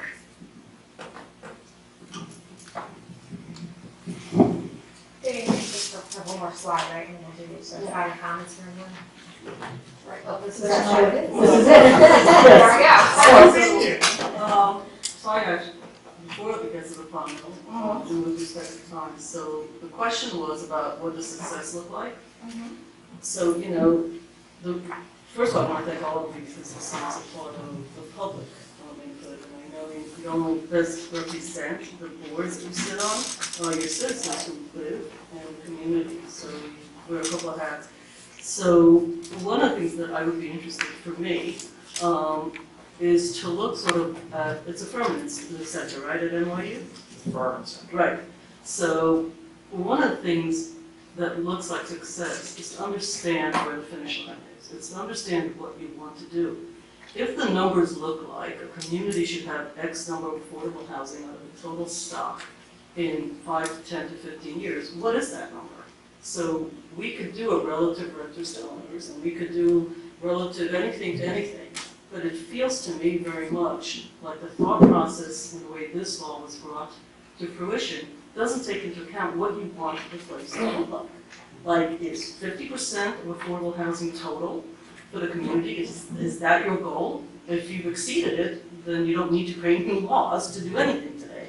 If you are behind that number. So the idea of what does success look like, and then we've had less conversation on that, especially for the members of the board, I think is the most important part of the conversation. So what does the end game look like? If you can't answer it like this, then I'm not quite sure this law is as good as I thought it was a month and a half ago. I have major issues with parking, and I brought that up, and a couple of others. I'm actually walking out of this with feedback in this piece of it, because I actually haven't heard someone say that they like this proposal in the way it's written. I may be wrong about that, but I haven't heard somebody say, this is great. Thank you for bringing this to fruition. I mean, at the end of the day, that would look like success to me, that people who do this 5 years, 10 years, sit on many committees. I mean, a lot of you sit on multiple committees, actually are telling the DOT that, hey, this actually looks good. I haven't heard anybody say that. Am I exaggerating this point? I know not all the boards are here. A lot of you are representing the board, but I assume you have conversations about it. So I'm actually quite concerned about that. So for me, success looks like citizen committees who represent the community saying, yeah, nothing's ever perfect. That would be a second metric for success for me, and I haven't heard it yet. And there's plenty of time to write us emails to the DOT if you want to do it separately. So I'd like to answer them. I mean, I think you open it up to everybody, right? That's right. So those are two metrics for me. I think with some of the other questions, I am concerned about what I heard today. So another success would be that we're not going to get sued because we didn't cover a lot of our bases. There were at least 2 conversations where people in the legal profession of some sort or another concerned about where we fit within the state. I'm not questioning your wonderfulness. I'm simply saying that we need to, I think, look. It's okay, I know. I'm kidding around right now. But in a sense, I really do want to look at the legality of this new law. And the fourth metric for me is whether the numbers are right. So we just sort of said, and the whole board didn't agree on this, and I think that's public knowledge, but the numbers. So we all were throwing out, 10 then 20. I'd like to get a better understanding whether 15% is the right number, or 17, or for if you're 3 miles from downtown, or 2 miles. I mean, so there has to be some more understanding of what this looks like at the end. And for me, there's a vacuum in that piece, because that's why I should have had the most conversation in this room, and really had the least conversation about what success looks like. And that is actually, so for me, those are about 4 metrics, if you will, that I think would be helpful for somebody representing the public to be able to vote on. Okay, thank you. Who else? Yes, sir.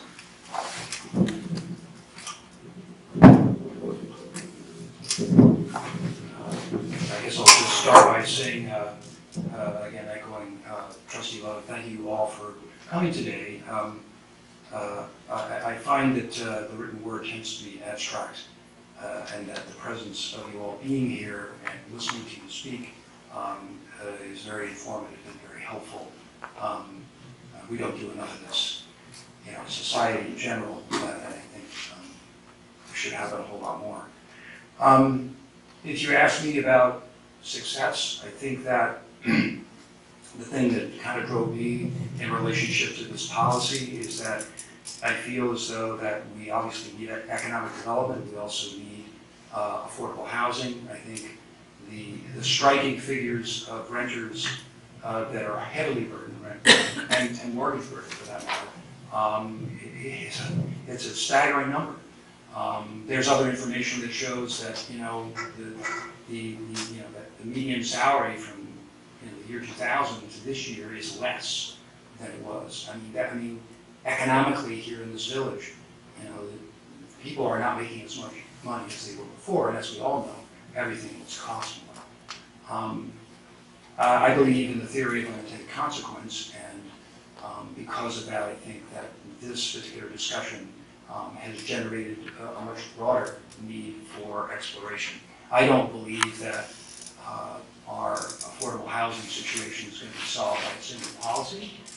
I think this is part of it. The one thing that I don't want to see is, I do not want to see those with less not be able to be here because we're ingratiating people, real estate developers. And I think one of the reasons that we looked at this way is we felt like that, yeah, it is a tax. Absolutely. Jeff, you brought up the stuff you presented to us was very pointed. And I think if I learned anything today, I think it's that we really have to get rid of bonuses. There has to be really something in it for the developer for us to be able to do it. And the START presentation tonight really made it very clear to me that we're not really providing any incentive at all.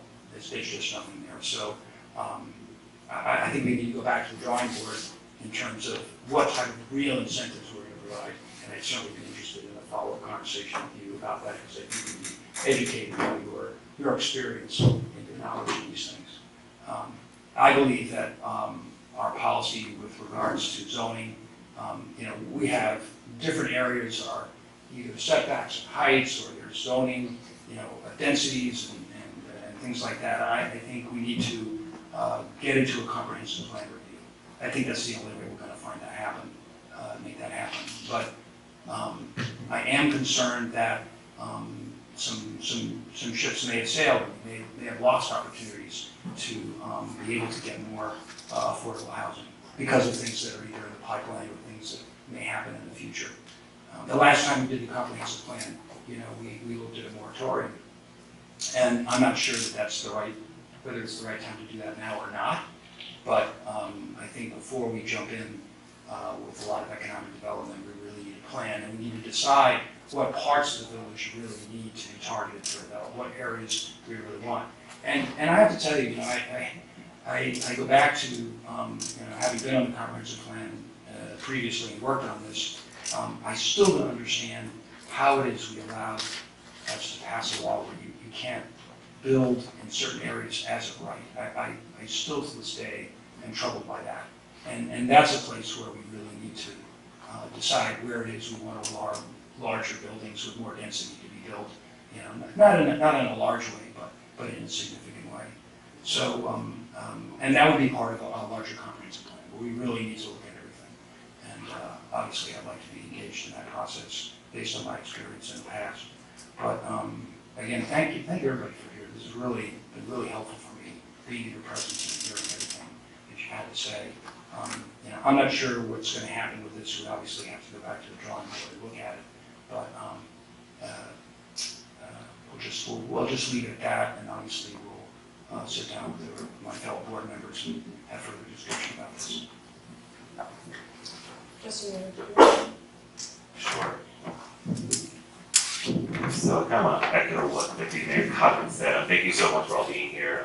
This was, the entire board felt it was really important after we heard feedback through email and also through various forms of communication and also the hearing, the need for us to kind of pause and hear from the land use boards that are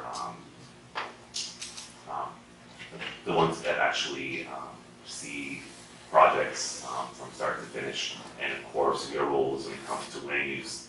So thank you so much. I did learn a lot today from both boards and all members. Some stuff that I still have to process and go back, and I have some questions that I'll definitely forward to some boards. So this is a great first step. I think one thing that we did though, and correct me if I'm wrong, accomplish today that we do all have in common is that we all agree that there is a need and a want for affordable housing, and that while we are searching for ways to fulfill the first recommendation, which is developing an economic development strategy, we have to make sure that we develop an economic development strategy that obviously serves all and not just some, and also what I heard a lot from a lot of board members at different boards is the need for comprehensive plan review and opening that up. It should have been opened up a couple of years ago, and for whatever reason it just was not. So that was a mistake, but we can't really go back now. But at this point, it's really moving forward on a timeline for what it actually means to opening up the comprehensive plan. That's really going to dictate how we move forward overall, and what our strategy is, how we're following the comprehensive plan or lack thereof. As far as projects, there's a lot of fear about the projects that we put on the ones that are on the pending list for development. Mayor Gary, thank you so much for pointing out the one that we've had the most concern of, which is Snowden Woods. All of those are still before the planning boards, and I do feel pretty confident that the planning boards will do their due diligence. I ask that if you have any questions regarding upcoming projects, that you actually ask the village manager's office and or the land use boards. Also, part of us having an economic development strategy is making sure that if you know a developer is looking at an area or conversations are being had, they're not required to report it to us, but it'd be great if our village manager's office knew, if our board knew, if the land use boards knew. So if we could just do common courtesy together to just share that information, even if, I heard that this property is not for sale or this person's considering. If we're lucky enough to get the owner in to kind of see what the vision and mission of that property could potentially be before they even start on their own, that's also where you kind of get into some strategic planning. I thank you for pointing out that. Thank you.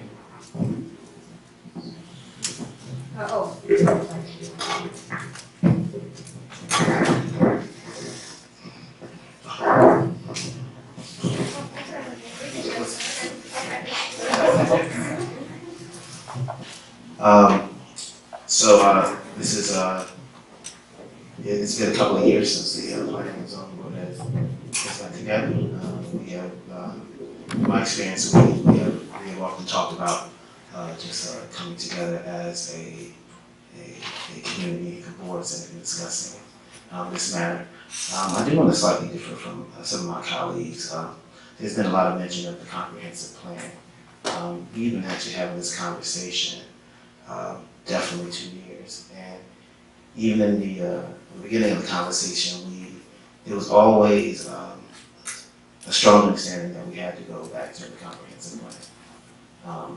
Our logic was that we would make a policy, because with respects to what the success looks like and what kind of development we want to see, we want to make sure that members of our community who actually live here now, that affordable housing was actually being built for them. The fact of the matter is that the area median income of Westchester is constantly rising.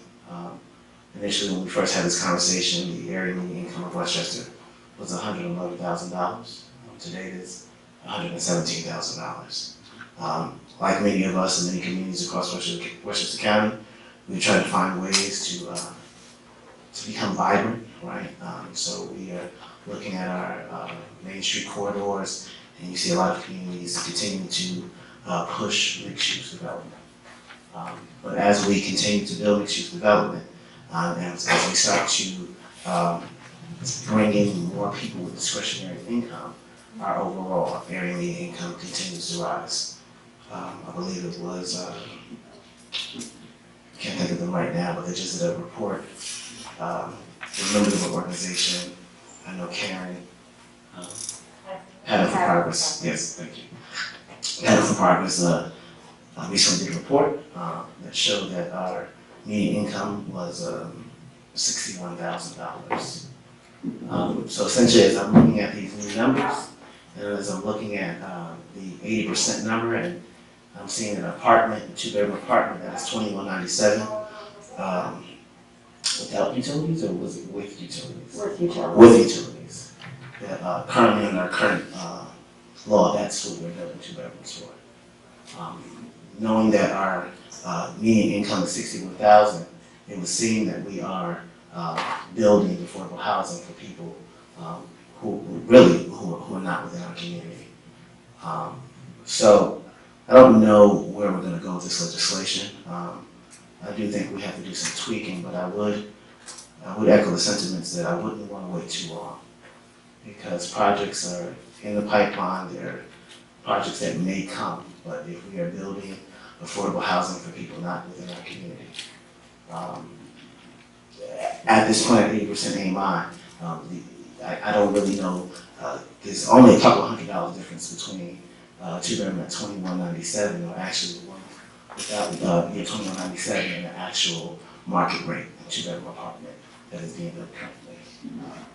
So it's my hope that we can actually come to a quick resolution, because at this point, currently, unaffordable housing policy is not affordable. So I just want to start off with the planning. I'll be the last one. Oh, I'm sorry. Because we're running out of time. Please, Sue, go right ahead. Please. Wrong. It was going to be very short now, and use all the time. No. Take your time. It was, we have no objection to affordable housing. We all know that we need it. We also know we need to help all of our levels of income in our village. I love the fact that we had this meeting tonight, and that we got to speak and see some of the holes in the proposed legislations that still have to be worked on, and that you guys accept that, and you have to, I'll use your term, go back to the drawing board. Not from scratch, but to go back and look at it. But most important than anything,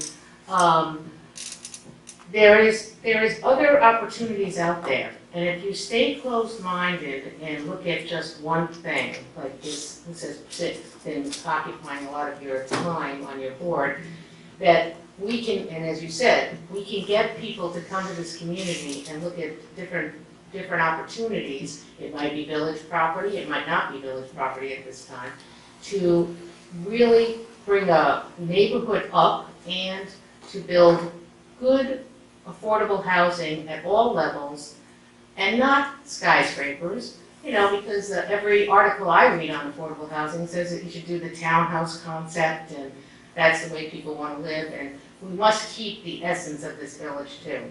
So I think it's important. I think you'll be hearing soon about some of the opportunities, because there are at least 3 developers in town right now that are very experienced affordable housing developers, and we concentrate on that. So I think that there's enough things that need to be worked on, parking, the fact that how do we move something like this through a planning and zoning board if it stretches out further than what we have to look at now without setting precedents. So I want to thank everybody for coming together. This was an exceptional meeting. This is one of the best meetings we've all been to in a long time. So thank you, and should I pass it to Joe quickly? Did you have anything to add, Joe? You did give some good remarks at the beginning of the advance. No, never mind. Yes, oh no, it goes that way. Just one quick remark. The thing that struck me is the ADA compliant. We need to focus, I think it's made a point, on there are sort of two ends of the spectrum, I think, and Antonio, you touched it a little bit. There are people who are starting out who need affordable housing. But there are people at the other end of the spectrum who are largely dependent on Medicare, et cetera, who are probably struggling in this community and could create housing for people to buy if we had some place for them to go. We focus very little on that segment of the community. And I think I agree too. I don't think many of them want to live in these mid-rise facilities. I think the environment is much more conducive to the neighborhoods that Sue talked about. And Mayor, and thank you all for coming. This actually was a good educational session for me. Yeah, thank you, everyone. I'll just briefly wrap this up here because I know the facility is closing in 4 minutes. I just want to clarify, most of the developments, when you're going through the land use board process, they're being either viewed by the planning board or the zoning board of appeals. In the case of Snowden Woods, because it's a request for a zoning text amendment, the village board is actually the lead agency on that at this stage. In 2006, when we passed our affordable housing policy, the current one, the one we talked so much about is the old one tonight, it was at the forefront of progressive affordable housing policies. Since that time, other communities have surpassed us. But this community has made it very clear that we value maintaining a diversity, a socioeconomic diversity, as well as cultural diversity. And we saw the numbers tonight. Most tenants in Ossining are rent earned. And that means that they're spending more than half their income just to live, just to pay their rent.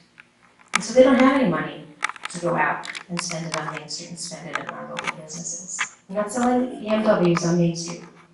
We're selling plates of food and, maybe a cup of coffee, or you can go down to the farmer's market on Saturday morning. There's a lot of great things for sale that if you have a little bit more disposable income and you live in our community, you're more likely to spend it in our community. We want people who live in this community to be able to afford to leave their homes once in a while, to not be burdened by their rent. And we need to find better ways to do that.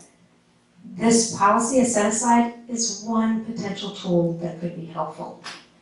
However we put it forward, we want it to be successful. Not an obstacle, but a tool for success. What I walk away with tonight as feeling the most optimistic about is how many of the parcels that are left for significant new development are village-owned. And we have, as Jeff was mentioning and others have acknowledged, there's so many more opportunities. In fact, one of the recommendations of the Housing Needs Assessment was to expand the number of affordable housing developers that we work with. And as has been mentioned, there have been at least 3 that we know of that are looking at properties in our community. And if they're looking at properties that are village-owned, then we're not bound by any questions of 20%. We can be partners in trying to accomplish some of these big goals that we have to provide affordable housing, good, quality, well-maintained affordable housing to maintain the socioeconomic diversity of Ossining. And I'm really, really heartened by the unanimity of that general sentiment and goal that I'm hearing in this room. And so we'll figure out what our next steps are. But for tonight, I want to say thanks so much for everybody participating. Thank you, Debbie and Stuart, for leading us through this, and for all the land use boards for stepping up and really giving us some valuable feedback to this proposal. We have a motion to adjourn. Second. Somebody, thank you. All right, we got a lot of motions and movements. All in favor?